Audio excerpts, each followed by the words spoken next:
I want to discuss 5 current trends in early childhood education. As you enter into this field, there's definitely things that are going on. They'll have an impact on the students, but also you as the professional. The first big trend is universal pre-kindergarten. And in the 21st century, we have seen funding and public support to have pre-K programs for our 4-year-olds and our 5-year-olds.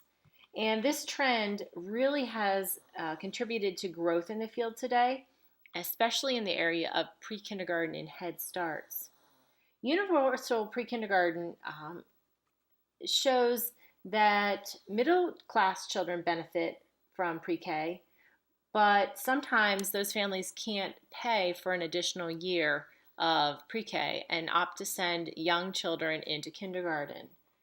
There's also evidence that academic and social skills of children from low income families improve when they participate in programs where they're not segregated.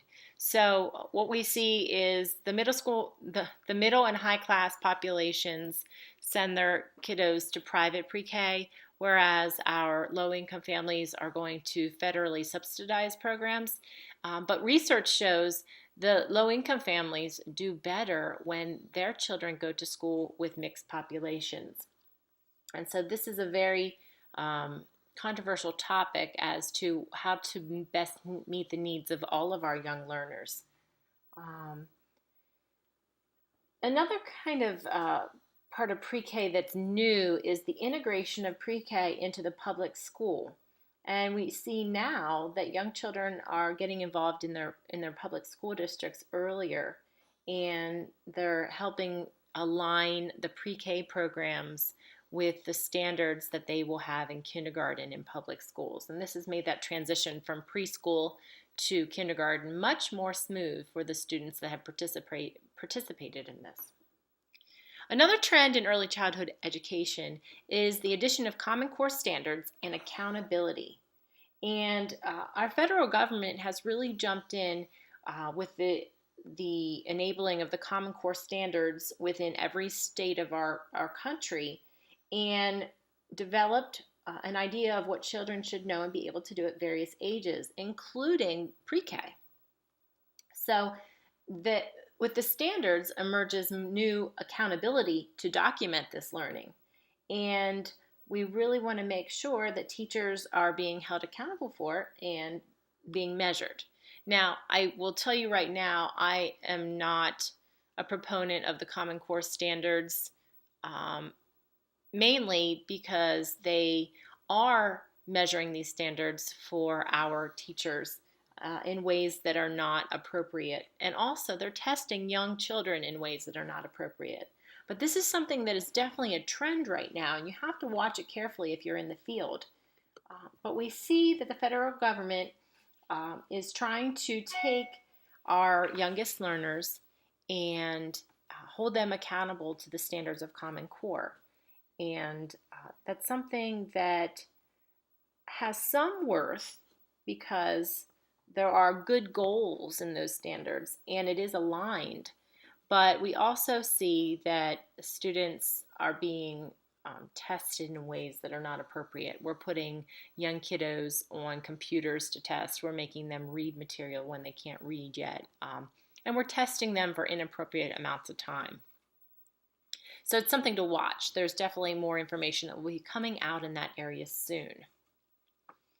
Another trend is the changes in technology, and technology is becoming rapidly more advanced, and it's having an impact on how teachers teach and how children learn, both at home and in school. And research shows us that young children should not be using media for more than an hour a day. And you can see how children are rapidly getting more than that easily between their home and their school. And for this reason, schools have been slow to embrace technology for young children. But we do see that tablets and phones and games, also computers and smart technology are being integrated into classrooms these days. And The hopes of this are to have appropriate learning experiences that use technology, but they're using technology to supplement traditional learning practices. So that's another one that will keep changing. That trend is going to continue to be changing and evolving. The fourth trend is the trend for teachers to become highly qualified, even those of us that are working in the early childhood education field, in child care centers and Head Starts.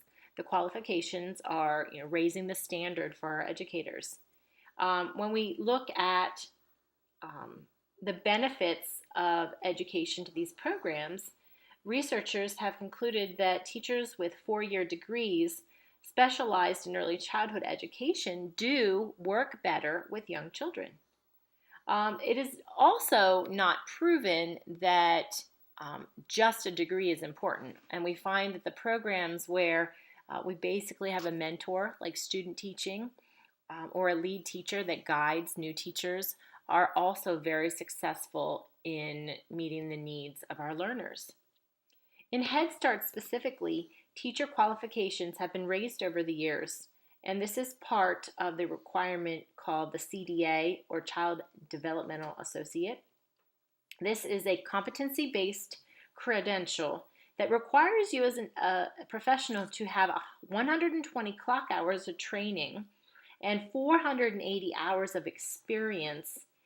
Also, you must participate and pass a written test and be observed working effectively with young children. And these changes really made a difference in the outcome of working with young learners. Head Start Act in 2009 also required that by 2013, 50% of their teachers would have bachelor's degrees with early childhood specializations. And this is a big increase in the qualifications. So we've had teachers have to leave the field because they did not meet that credential. And also, we find that it is hard sometimes to raise this qualification and have teachers go back to school and continue their employment. So many times they're having to leave the field, finish their four-year degree, and then go back into the field. So we really want to make sure that we are as qualified as we can be. But when you're going into job interviews or finding that part of early childhood education that you really want to work in, you have to make sure that your background and your education match the qualifications for the job, and that's something that will be changing. Our last current trend is basically our alignment of preschools and public schools. And this is basically for the accountability and getting children ready to make the transition.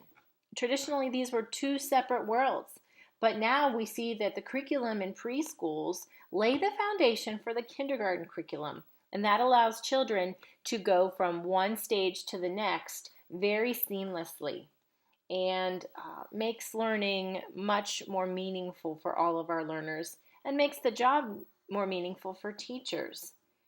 There is a little bit of concern that we're pushing reading and math and learning standards down.